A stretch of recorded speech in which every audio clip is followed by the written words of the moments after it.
Um feliz sábado a todos, que bom que estamos juntos novamente para estudarmos a Palavra de Deus. Hoje nós vamos abordar um tema que foi uma das solicitações aqui dos batizandos, para que a gente estudasse, que tem a ver com a nova terra. Depois de tudo resolvido, depois que Cristo resolver a questão do pecado, depois que purificar esse mundo do pecado, né, com fogo, conforme a Bíblia apresenta, o que vai ser depois, né? Qual vai ser a atividade, a nossa vida, depois de todo esse mundo ter passado, toda essa problemática, né, que o pecado trouxe, como que vai ser? Então, nós vamos estudar hoje esse tema, e eu quero começar relembrando assim rapidamente aquilo que nós estudamos já aqui e como foi que tudo acabou antes de Cristo, depois que Cristo voltou, né? A gente já viu aqui que Cristo vai voltar, ele vai reunir os salvos, como ele prometeu, vai juntar a todos, os mortos ressuscitam, junto com os vivos vão para o céu, vão ficar 1000 anos no céu, a terra aqui desolada, sem ninguém, todos mortos, os ímpios, né? E depois de 1000 anos, Cristo volta para tomar posse definitivamente da terra. Aqui vai ser o lar dos salvos para toda a eternidade, né? A gente vai passar um período só no céu e depois volta para tomar posse da terra, que era o plano original de Deus, criar esse planeta para que os seres humanos vivessem para sempre felizes eternamente, tá certo? Então, abra sua Bíblia, e eu quero relembrar com você aqui rapidamente Apocalipse, lá no final da Bíblia, né? O último livro, Apocalipse 20. Eu quero ler com você aqui alguns trechinhos só para relembrar isso que eu falei e para contextualizar o estudo de hoje, né? Olha, 20, eu vou ler aqui o verso 5, está dizendo que os outros mortos, os ímpios, né, não reviveram até que os 1000 anos acabassem. E João diz que essa era a primeira ressurreição. Então, o que é que João está dizendo aqui? Que quando Cristo volta, acontece a primeira ressurreição, que é dos salvos, que ressurgem, né, para se encontrar com os vivos e ir com Jesus para o céu. E os outros ímpios não reviveram, quer dizer, continuaram mortos até que se passasse os 1000 anos. Tá certo? Aí ele diz aqui, bem-aventurado e santo aquele que tem parte na primeira ressurreição, tá certo? Porque se você morreu e quando Cristo volta, acontece a primeira ressurreição e você ressurge, é porque você está salvo. Se você tiver perdido, você não vai ressuscitar na primeira ressurreição, apenas na segunda, depois dos 1000 anos, tá certo? E é por isso que ele diz, ó, bem-aventurado, abençoado, feliz, e santo é aquele que tem parte na primeira ressurreição. Sobre estes não tem poder a segunda morte, que é a morte definitiva, né, do pecador e do pecado. Aí, avançando aí no 7, lembrando aí, ó, acabando-se os 1000 anos, Satanás será solto. Eu já disse isso aqui, que isso é simbólico, né? Por que Satanás estará preso nesses 1000 anos? Porque ele está como se tivesse de mãos atadas, porque não tem ninguém para tentar. Todos estão mortos, então ele está como se tivesse de mãos amarradas. Aí, quando Cristo volta, então todos os ímpios ressuscitam, né? E aí, simbolicamente, Satanás é solto, porque agora ele tem a quem tentar novamente, porque todos reviveram, tá certo? E aí diz, ó, Satanás sairá a enganar as nações e tal, a gente já estudou isso aqui. E subiram sobre o 9, sobre a largura da terra, cercaram o arraial dos santos, a cidade amada, e aí sim desceu fogo no céu e os devorou. Isso aqui é a solução do pecado. fogo para exterminar com o pecador e o pecado e purificar essa terra para poder criar a nova terra e o novo céu, tá certo? Então, aqui depois, se você vê a partir aí do 13, no capítulo 20, né? Está dizendo aí, ó, o mar deu os seus mortos que nele havia, a morte e o inferno deram os seus mortos. Quer dizer, aqui todos que morreram vão ressuscitar. Todos, desde Adão até os dias da volta de Cristo. Todos irão ressuscitar e todos aqueles que morreram, não importa em que situação. João cita o mar aqui, porque o mar era vamos dizer, uma ferramenta de muita morte. Muita gente morreu no mar, né? Muitos naufrágios, muitos afogamentos, muita gente morreu no mar. Aí ele faz essa citação. Mas depois ele diz que a morte e o inferno devolveram seus mortos, né? O inferno aqui é uma palavra grega, né, do Hades, que se refere a lugar de sepultura, onde estão os mortos, né? Então, todos vão ressurgir para poder agora verem a última volta de Cristo e receberem também o castigo pela morte eterna. E aí, no 15, ele diz assim, no 14, né, a morte e o inferno foram lançados no lago do fogo, essa é a segunda morte. Por que segunda morte? Porque todos já morreram a primeira vez e agora vão morrer uma segunda vez para sempre, tá certo? E aquele que não foi achado escrito no livro da vida foi lançado no lago de fogo. Quer dizer, todos aqueles que não viveram com Cristo, né, não tiveram seus nomes escritos no livro da vida, eles estarão perdidos para sempre, né? Aqui tem um versinho que eu queria achar aqui. É só uma citação, não precisa procurar. Apocalipse 3,5 diz: o que vencer será vestido de veste branca e de maneira nenhuma arriscarei o seu nome do livro da vida. Então, esse aqui é para aqueles que estão com o nome escrito no livro da vida. Há um livro, né, a Bíblia diz, onde estão registrados todos aqueles, ou serão registrados, né, todos aqueles que vão ser salvos para toda a eternidade. Ok? Muito bem. Agora vá no capítulo 21, e o capítulo começa dizendo assim: e vi um novo céu e uma nova terra. Veja, depois de tudo isso passado, né, que lemos no capítulo 20, a terra já purificada, o problema do pecado resolvido, agora João descreve dizendo que vi um novo céu e uma nova terra, porque já o primeiro céu e a primeira terra passaram e o mar já não existe.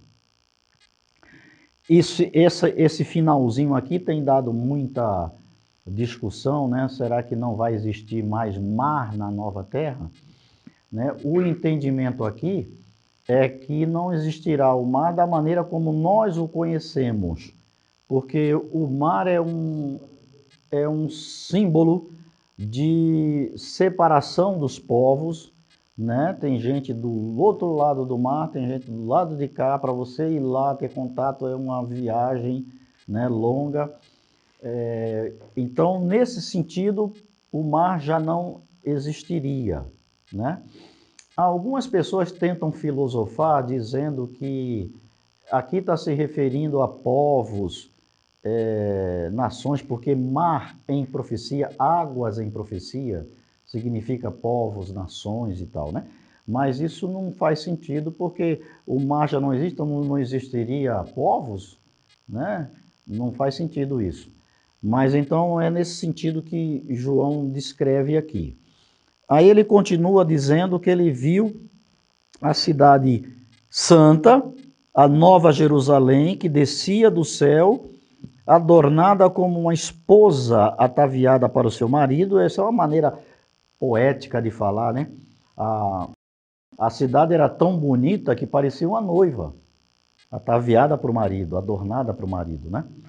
E aí ele descreve a cidade dessa forma: ouvi uma voz do céu que dizia: eis o tabernáculo de Deus com os homens, pois ele habitará e eles serão o seu povo e o mesmo Deus estará com eles e será o seu Deus. Isso aqui é uma coisa muito significante. Deus, a Bíblia diz que homem algum jamais viu a Deus, né?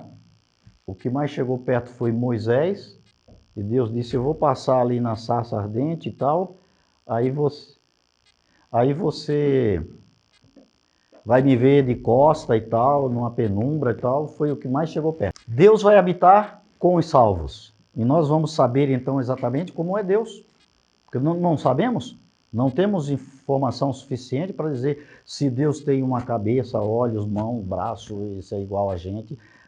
Pode ser porque ele disse assim, façamos o homem à nossa imagem e semelhança. Mas alguns acham que essa imagem e semelhança tem muito mais a ver com o caráter dele do que com o aspecto físico. E é o Entendeu? próprio Espírito Santo? Não, é Deus, está falando de Deus o Pai, Deus o Criador, né? Deus o Pai, o Criador de todas as coisas, estará com toda a humanidade, com os salvos para a eternidade, tá certo? E João descreve dessa forma, dizendo que ele estará conosco. Aí, e o 4 diz assim, olha, ele vai limpar dos olhos toda lágrima, não haverá mais morte, nem pranto, nem clamor, nem dor, porque as primeiras coisas foram passadas. Hein? Que maravilha, né? Que bênção viver num mundo sem essa desgraça que nós temos hoje aqui, não é? E ele continua, no 5 diz assim, e o que estava sentado sobre o trono diz, eis que faço nova todas as coisas. Esse que está sentado no trono normalmente é apresentado como o Deus Pai, né? Aquele que está sentado no trono governando todo o universo. Ele diz, eis que faço nova todas as coisas, e disse-me, escreve, porque essas palavras são verdadeiras. E no 6 disse, está feito, eu sou o alfa e o ômega, quer dizer, o princípio e o fim, né? Alfa e ômega são as duas letras do alfabeto grego, a primeira e a última, para dar um simbolismo de que ele é o início e ele é também o fim, né? E a quem quer que tiver sede, de graça lhe darei da fonte da água da vida. Agora veja, quem vencer, herdará todas essas coisas. E eu serei o seu Deus e ele será o meu filho. O 7 é uma confirmação de que Deus estará com aqueles que vencerem o pecado e forem inscritos no livro da vida. Ok? Então, até aqui, o que é que nós vimos? Depois da resolução do pecado, de tudo isso ter ficado para trás, agora João olha e vê que Deus criou novos céus e nova terra, né? Criou tudo de novo. E, além disso, ele tinha uma cidade preparada, que ele chama de a Santa Jerusalém. Claro, uma alusão a Jerusalém terrestre, né, que era o centro da adoração. Então ele diz, agora Deus criou uma cidade que é a Santa Jerusalém. Agora nós vamos viver na cidade santa, né? Essa cidade confirma o que Jesus tinha dito, né? Lá em João 14, não se turbe o vosso coração, credes em Deus, credes também em mim, na casa de meu Pai tem muitas moradas, se não fosse assim eu não teria dito, eu vou preparar lugar. Quando eu for e preparar lugar, virei outra vez e vos levarei para mim mesmo, para que onde eu estiver, vocês também estejam. Então, Cristo preparou a cidade, preparou as moradas, e agora João diz que viu essa cidade santa descendo dos céus. Agora veja o que interessante a respeito dessa cidade.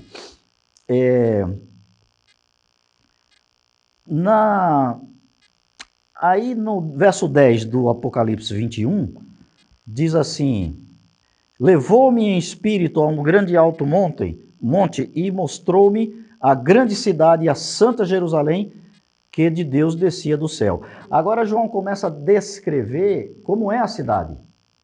Primeiro ele diz, eu vi a cidade santa, ela estava linda como uma noiva. Aí agora ele diz que o anjo levou ele em espírito para mostrar essa cidade com detalhes. E aí ele começa a descrever. Ó, o 11 ele diz, tinha a glória de Deus, a sua luz era semelhante a uma pedra preciosíssima, como a pedra de jaspe, como um cristal resplandecente. Queridos, é o seguinte, toda essa descrição que João dá a respeito da Cidade Santa é uma maneira de descrever o que ele viu na linguagem humana, na linguagem dele. João procurou descrever de uma forma como ele achou palavras para descrever. Então ele começa a associar a cidade a pedras preciosas que ele conhecia. Olha, o brilho era tão grande, bonito, parecia uma pedra de jaspe, né? Alguém já teve curiosidade de ver qual é a pedra de jaspe? Então vai na internet e olha, eu pesquisei todas essas pedras preciosas que João diz aqui e vi cada uma mais linda que a outra. Essas pedras, o sardônio, jaspe, todas essas pedras aqui, é uma coisa mais linda. E o jaspe tem um tom verde, né, esverdeado, uma pedra muito bonita. Ele continua dizendo, no 12, e tinha um grande alto muro com 12 portas, e nas 12 portas 12 anjos, e nomes escritos sobre elas, que são os nomes das 12 tribos dos filhos de Israel. Esse era o povo de Deus, né? Israel. E a gente sabe que eles foram descendentes de Jacó, dos 12 filhos de Jacó, por isso as 12 tribos, né? Do lado, o 13, do lado do sol nascente, tinha 3 portas, do lado do norte 3, do lado do sul 3 e do lado do poente 3. Então, 3 em cada lado da cidade, com o nome das 12 tribos e os fundamentos com o nome dos 12 apóstolos. Imagina para o João, Pedro, né, chegarem lá e ter o nome dele na Cidade Santa, gravado ali, talvez, sei lá, eu com mais um, deve ter uma gravação muito bonita com o nome, né? É muito melhor do que a gravação na Cidade da Fama lá em Los Angeles, né? E aquele que falava comigo tinha uma cana de ouro para medir a cidade, as suas portas e o seu muro. A cidade estava situada em um quadrado. O seu comprimento era tanto como a sua largura. E mediu a cidade com a cana até 12.000 estádios. E o seu comprimento, largura e altura eram iguais. Isso aqui também tem muita controvérsia, muita discussão e tal, de que tamanho é essa cidade e como ela é. Porque ela tem 12.000 estádios. O estádio é uma medida de metragem, né, que no caso o estádio romano, porque tinha o grego, tinha o romano, tinha o estádio egípcio. O estádio romano tinha perto de 185 metros, um estádio. Então, provavelmente era isso que João estava se referindo. Se for isso, 12.000 estádios, se você fizer a conta, dá um perímetro de 2.220 quilômetros total, né? Como diz que ela é quadrada, então provavelmente se aí você divide isso por 4, vai ter 550 quilômetros assim, 550 quilômetros assim, assim, assim, fecha o quadrado, dando 2.220 quilômetros. Então, teoricamente, a cidade tem 550 quilômetros de cada lado, seria como daqui a Belo Horizonte, praticamente. Um lado dela, depois outro lado, depois outro lado, é uma coisa imensa, né? Agora aqui, essa parte de que a altura, a largura e comprimento eram iguais, é mais discutido isso porque pode ser que isso tenha uma intenção de dizer que ela era perfeita em todos os seus ângulos. E porque se você imaginar que ela vai ter de altura também 550 quilômetros, vai ser uma coisa gigantesca, né? Para cima, assim. Então, alguns teólogos acham que ela não é esse prédio de 550 quilômetros, porque vai ser um prédio de apartamento muito grande. Mas talvez está mais ligado à questão da perfeição da cidade, de ser iguais, altura, largura e comprimento iguais, né?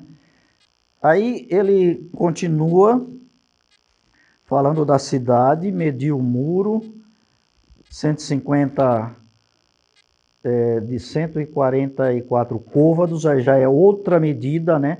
O côvado é uma palavra que significa, que vem do cotovelo. Então o côvado era mais ou menos do cotovelo até a ponta do dedo, dá uns 40 e poucos centímetros, dependendo do tamanho da pessoa, né? Então, mais ou menos 45 centímetros, aí ele diz, aí João já passa a falar da medida do muro e tal, que era um muro muito grande também e tudo mais. A construção do seu muro era de jaspe, ó, pedra preciosa. A cidade de ouro puro, semelhante a um vidro puro. Os fundamentos do muro da cidade estavam adornados de toda a pedra preciosa. O primeiro fundamento era de jaspe, segundo safira, terceiro calcedônia, esmeralda, sardônia, sárdio, crisólito, berilo, topázio, crisópraso, jacinto e ametista. E as 12 portas eram 12 pérolas. Olha, a porta era uma pérola. A porta era feita de uma pérola. As 12 portas eram 12 pérolas. Cada uma das portas era uma pérola. E a praça da cidade de ouro puro como vidro transparente. Nela eu não vi templo, porque o seu templo é o Senhor Deus Todo-Poderoso e o Cordeiro, se referindo a Jesus. A cidade não necessita de sol nem de lua para que nela resplandeçam, porque a glória de Deus a tem iluminado e o Cordeiro é sua lâmpada. Então, aqui está dizendo que não precisa de sol nem lua para clarear toda a cidade, porque a glória de Deus, Deus não vai estar conosco, a sua glória vai iluminar toda a cidade, né? As nações dos salvos andarão na luz, os reis da terra para a sua glória e honra, suas portas não se fecharão de dia, porque ali não haverá noite. Claro, a glória de Deus está iluminando diretamente dia e noite, né? E a ela trarão a glória e a honra das nações. Agora veja, até aqui ele descreve a cidade. Esse último versinho, ele termina dizendo que lá não vai entrar nada que contamine, nada que cometa abominação, nem mentira, mas só os que estão escritos no livro da vida do Cordeiro. Então, confirmando que a vida eterna não haverá mais pecado, né? Não haverá mais nada que contamine, e o que contamina a presença de Deus é o pecado, né? Então, como Deus vai estar presente, não há compactuação entre trevas e luz, então não vai haver mais pecado, só a luz de Deus estará refletindo ali na cidade santa. Apocalipse 22. Mostrou-me o rio puro da água da vida, claro como um cristal, que procedia do trono de Deus e do Cordeiro. No meio da praça, de um lado para outro, estava a árvore da vida, que produz 12 frutos, dando seu fruto de mês em mês, e as folhas das árvores são para a saúde das nações.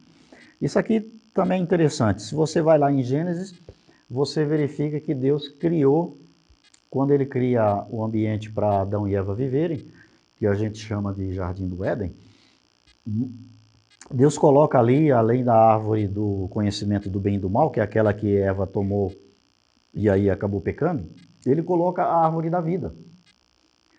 Então, a árvore da vida era de onde Adão e Eva se alimentavam para viver eternamente, né? E a Bíblia diz que depois que eles pecaram, Deus tirou a árvore, acabou ali com o ambiente deles, né? Tirou a árvore da vida para que eles não continuassem comendo da árvore da vida, porque ela era quem perpetuava a vida, né? Então, se Adão, depois de pecado, continuasse se alimentando da árvore da vida, ele ia viver eternamente, e aí não cumpriria a palavra de Deus, que diz que o salário do pecado é a morte, aquele que pecar morrerá, né? Então Deus tira a árvore da vida e leva para o céu. E agora João diz que vê a árvore da vida da Nova Jerusalém. Percebe que Deus está trabalhando para retomar o seu plano original, né? De criar o homem, viver num ambiente agradável, com tudo que ele precisava, viver sem pecado, eternamente se alimentando da árvore da vida. Então, João diz que viu então a árvore da vida e é ela quem dá o sustento para as nações. Ali nunca mais haverá maldição contra alguém, é o 3. Nela está o trono de Deus e do Cordeiro, e os seus servos o servirão. E verão o seu rosto. Olha só, veremos o rosto de Deus. E nas suas testas estará o seu nome. Você já pensou aí em ver a Deus como vai ser? Já pensou nisso? De como é o seu Deus, o Deus que te salvou, o Deus que te protege e tal. Como vai ser assim magnífico ver a face de Deus? Ah, então é o Senhor, o Deus. Poxa vida, vai ser um momento muito bom. Ali não haverá mais noite, não necessitarão de lâmpada nem de sol, ele repete aqui, né? Porque o Senhor Deus os ilumina, reinarão para todo o sempre. Muito bem. Agora, eu fiz aquela pergunta aí para se alguém tinha pergunta, porque eu imaginava que alguém ia perguntar o que é que nós vamos fazer na eternidade. Não é uma boa pergunta? Porque alguns acham que a gente vai ficar a eternidade tocando harpa numa nuvem. Nós vamos virar anjo, sentadinho numa nuvem, tocando harpa a eternidade toda. Novamente, Deus quer retomar o plano original. E o plano original era que Adão e Eva cuidassem da natureza, vivessem dela para sempre. É isso que Deus quer fazer. Então nós vamos herdar a vida, a terra, né, a terra renovada, e vamos continuar o plano de Deus. Vamos viver da forma como Deus havia programado. Isaías vai lá em Isaías 35 primeiro. Não, vamos em 65 primeiro. Ele dá alguns vislumbres. O 65, 17. Porque Isaías falando do novos céus e nova terra, né? Porque eis que cria os novos céus e nova terra, não haverá mais lembrança das coisas passadas, nem mais subirão ao coração.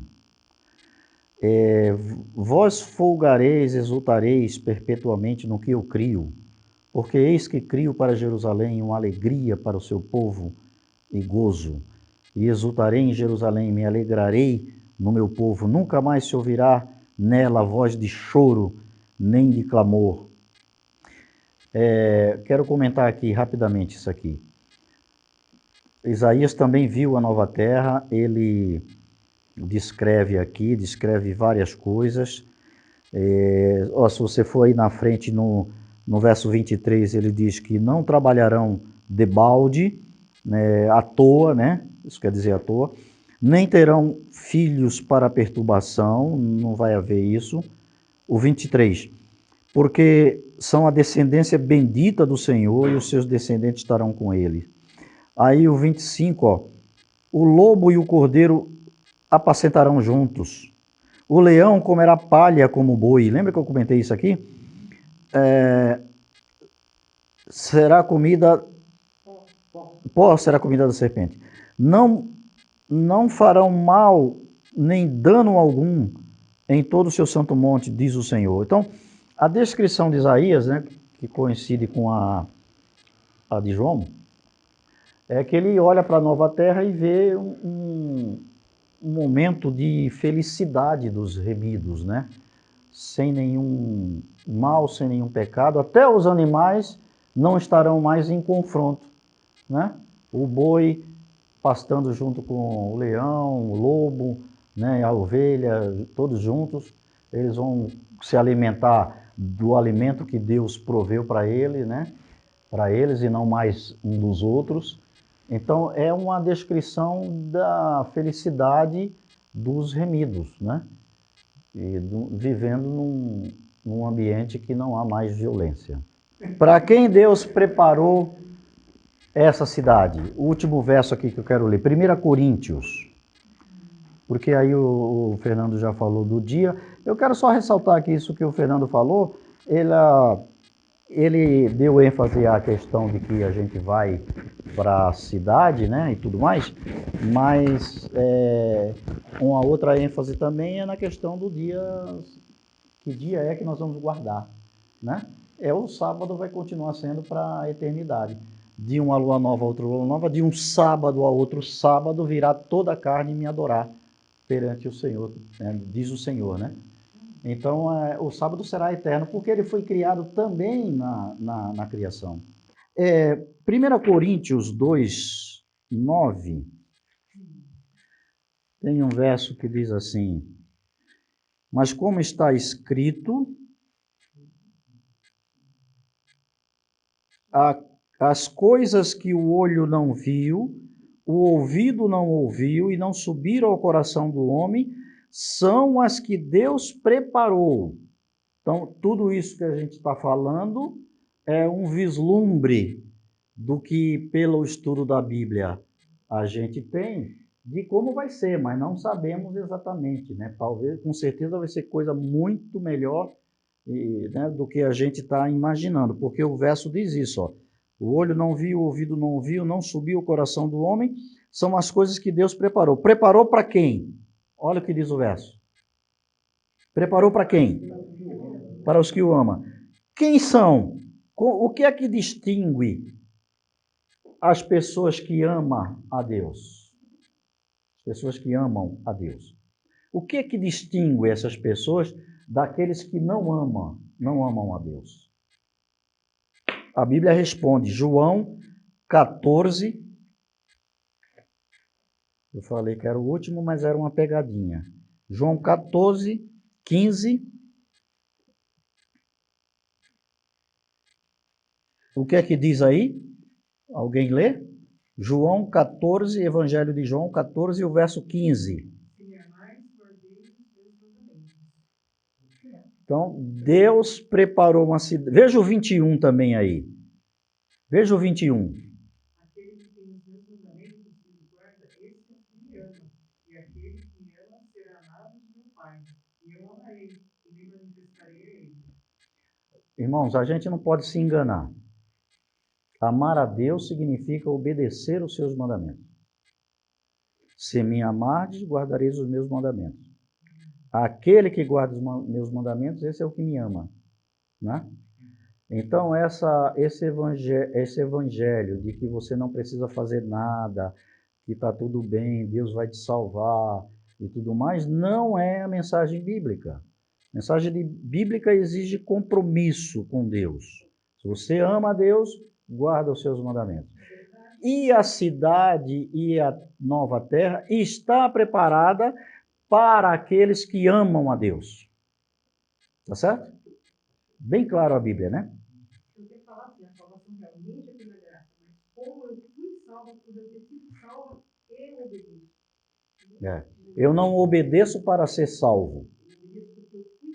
Obedeço porque Deus me salvou, eu fui salvo. Tá certo?